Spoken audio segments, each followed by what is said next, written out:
Let me start my slide from the tagline of our institute. The institute tagline is the balanced nutrition and enhanced production with a better health.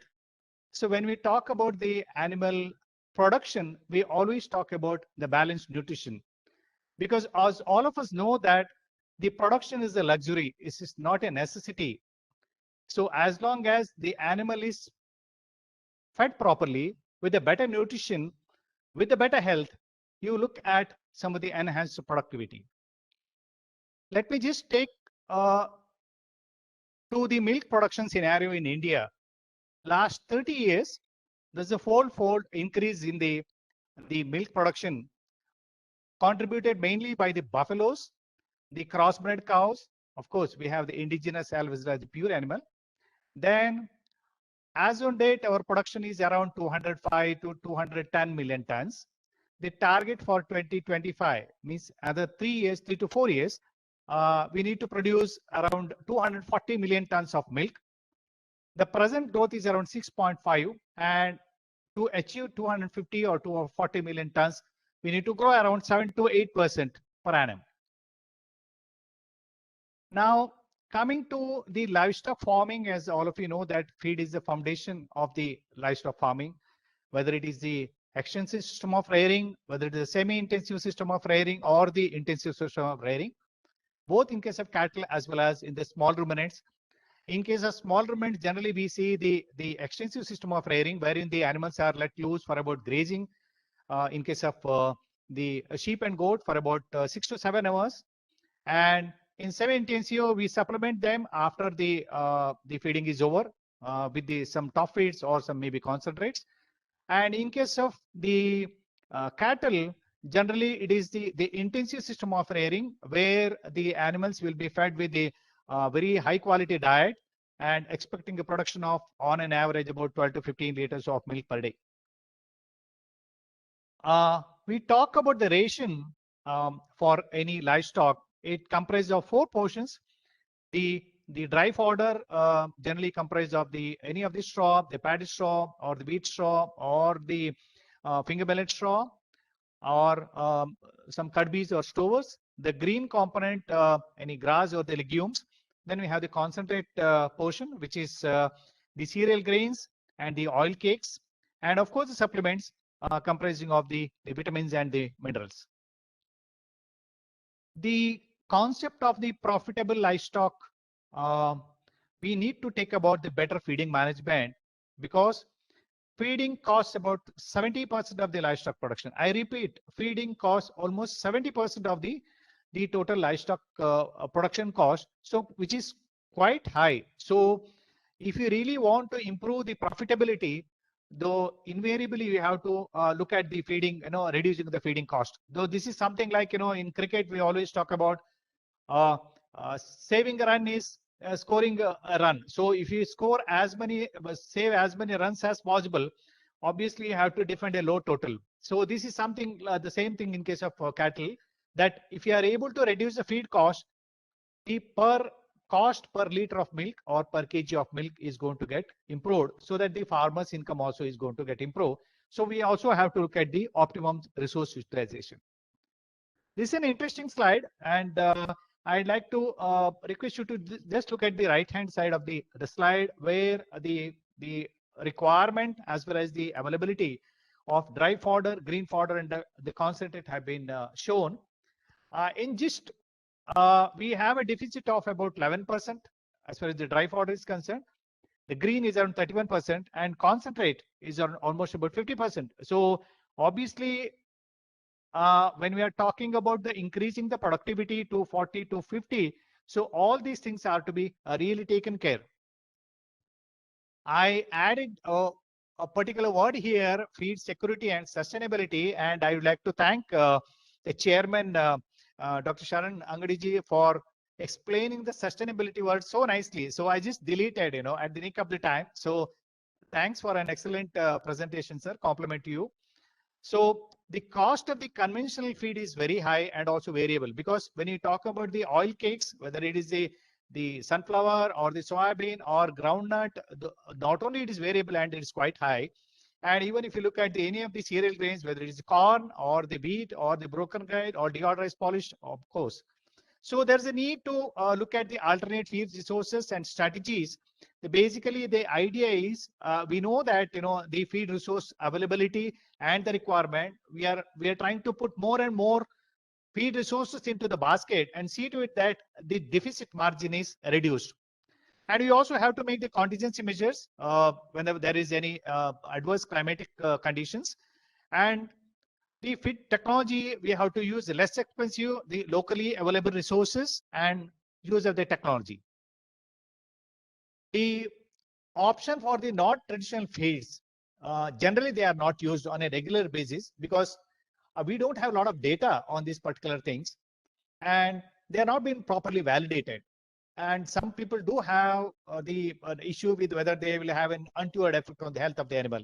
So since yesterday people are talking about the pesticide residue, and they did mention that there are certain residues in the vegetable as well as in the food chain, which ultimately come to the either through the animals by way of the milk or the meat and coming to the human food chain. So this is a very important thing. Yesterday people were guarded that though we are not disclosing the data because of the export potential, because of the export market getting hampered, but I think they do agree that there is a serious issue as far as the pesticide residue or heavy metal residue as far as these wastes are concerned. No, but the trend is slowly changing to use of the non-traditional feeds because of the technology, something like we talk about silage, which I'll be talking about in a couple of slides later.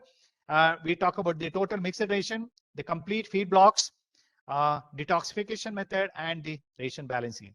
So in this context of the not traditional feed, I think the horticulture crops, especially the fruits and vegetable, whether they call the residue or the waste, they play a very pivotal role as far as the feed deficit is concerned.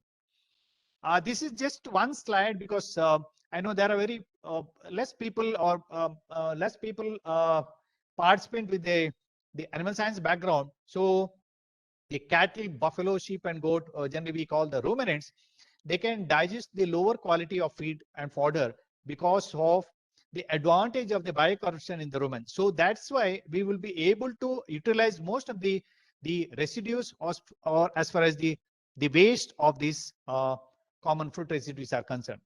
So this is a list. Yesterday also we have many people have talked about the banana, the citrus, the pineapple. So the list is very long list. I'll be highlighting only few of them and just to sensitize how this can be a potential source as far as the feed resource deficits can be addressed. The fruit and vegetable process is gaining more importance, especially in India, and the processing of the fruits produce considerable quantity of the byproduct or the waste. The non-edible portion of the fruits and vegetable, which include the peels and the pods and seeds and skin, they accounts for about 10 to 60%, and depending on I think the type of the food and as compared to that of the fresh harvest.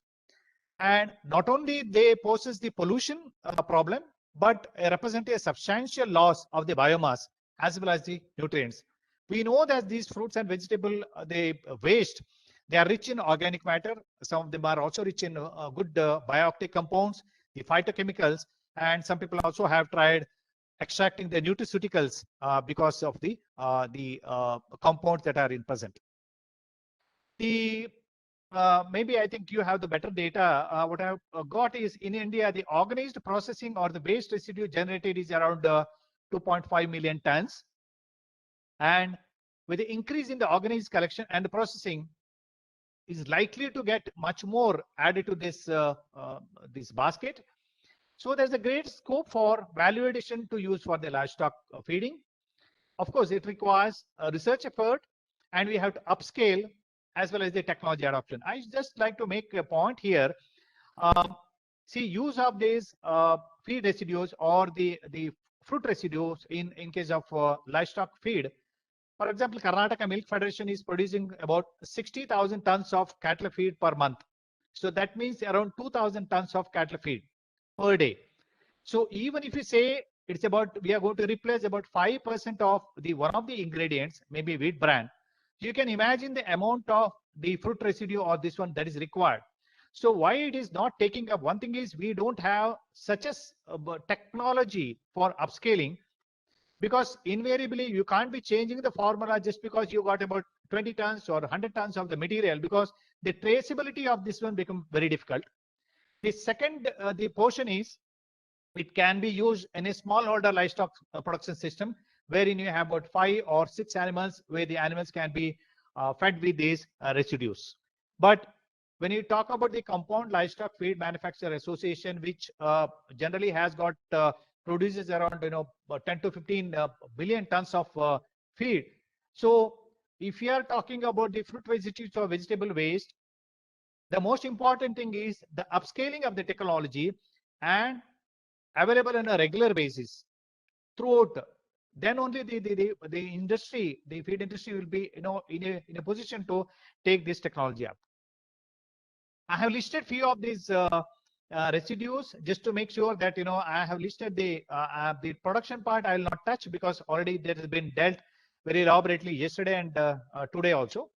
So you look at the apple residue, about 25% is available in the form of the pomace. It can be dried and used for feeding, and it's a good source of energy, around 74% TDN, and the protein is around 4.7%, and sugar is around 45 to 50%. So this can be a suitable substitute for partial replacement of maize in case of cattle diet. The banana is another residue, is another byproduct, around 30 to 40% from the peel, which can be easily, it can be ensiled, or it can also be used as a straw after drying. Again, a good source of energy with around 72%, and around 4 to 5% of protein, and about 50 to 60% of the total sugar, can be a good source of fodder in case of cattle diet. Grape pomace is the other one. The annual production I was told, got about 1.24 million tons, and it's coming from 20% of the fruit material. And the pomace contains about roughly around 10% protein, around 27% crude fiber. Can be used around 10% in the diet, but you have to be a bit careful. Sometimes it can have a bit of a negative effect because of the phenolic compound. But there are some reports that it can also be used for reducing the methane emission because it has got some phenolic compounds. So it will be a very good potential source in case of cattle feed industry.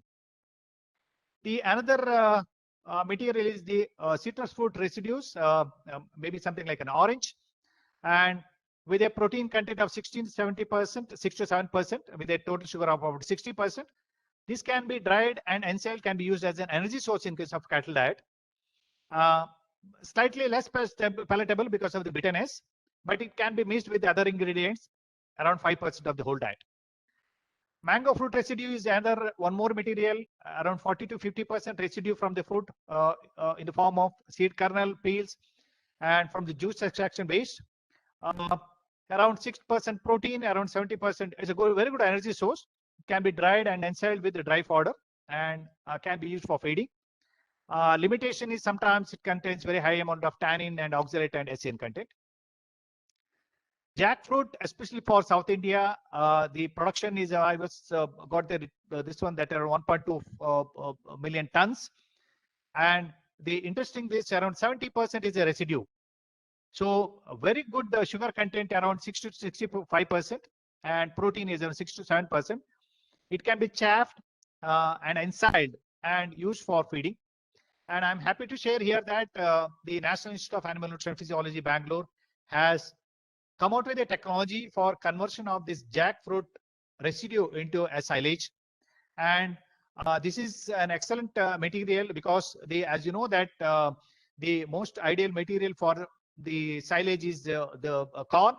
And in addition, if you can prepare this, it can be something like a preservative, can be stored as a contingency measure. And since it's a seasonal fruit, this can be ensiled and kept. It can also be chaffed and dried and used as a bran. This is something like a value chain. I just got it from jackfruit residue, that you collect the residue, then they grind it, and it can be used as a bran also. I think there are a couple of companies where they started selling this jack bran as a replacement for wheat bran. in case of cattle feeding. The nutritive value is quite good at around 6 to 7% protein and with about 60 to 62% TDN, and it is similar to medium quality green fodder. Muskmelon is another fruit residue that can be used. As you can see, there contains about 50% total sugar with around 73% of the total digestible nutrient. Can also be dried and used for silage making along with other green fodder. To avoid acidosis, because sometimes it can induce a lot of acidosis in case of the ruminants. So it is better to make a total mixed ration mixing with other materials. Pineapple is another technology which we NMP has standardized. It contains about 6 to 7% protein and 70 to 72% TDN. And most of these, when we go for this silage fruit, around 60% of the residue is available, and we have standardized and it's also commercialized to one company called Fresh Food Industry in North Canara district. And these being a seasonal fruit, we can also be manufacturing this in case of bags, not necessarily in case of drums. And these are also the person who has taken this license is selling around at the rate of about 6 to 7 rupees per kg. Now, almost coming to the last part of this, I have a couple of slides. The vegetable and the fruit waste which are available in the market or in the hotel or orchards, but it requires organized collection as well as the processing in the form of either drying or silage. But it can be used with the feeding with other materials. What are the limitations of these the residues? The one thing is the more water content, about 80 to 90%. So drying is a big challenge. We can go for a thermal or solar, or we can mix with other material. It's like a blending therapy. So 50% dry material so that the dry matter portion goes up. Generally, they have a low keeping quality because of the very high sugar, and so it's better to preserve as a silage. Sometimes some of the citrus fruits have acidic pH, so it cannot be feed alone. So you have to balance the diet with protein, roughage. So total mixed ration with the dry and other things are advisable. Cost-effective methods of processing is very much required, and also to prevent the environment pollution. So what are the conclusions and the way forward? I think this is the last penultimate slides. Fruit vegetables, as I mentioned, the quantity are available, but they are limited scale for use in the animal feeding. The organized collection and processing is mandatory. We also need some institutional support for research as well as the technology adoption. The policy and regulation, something like we have to encourage the wealth from waste, the concept. Harness the utility of fruit residue from nutraceutical purpose, because you may get some more material for this. And the last slide, if you're talking about the waste to wealth, the fruits residue need to be evaluated, something like a region or the season specific material, because accordingly they can be conserved and harvested. And research and development agency need to work together so that we come out with a technology which can be farmer friendly or user friendly. There's a need for technology refinement and upscaling and adaptation, which I specifically mentioned. An example of Karnataka Milk Federation, the quantity of the material that is required for monthly, it is something around 2,000 tons per the day. So policy guidelines and legislation on recycling of the industrial level also be looked at. So this is in a nutshell I just wanted to share with you. So thank you so much.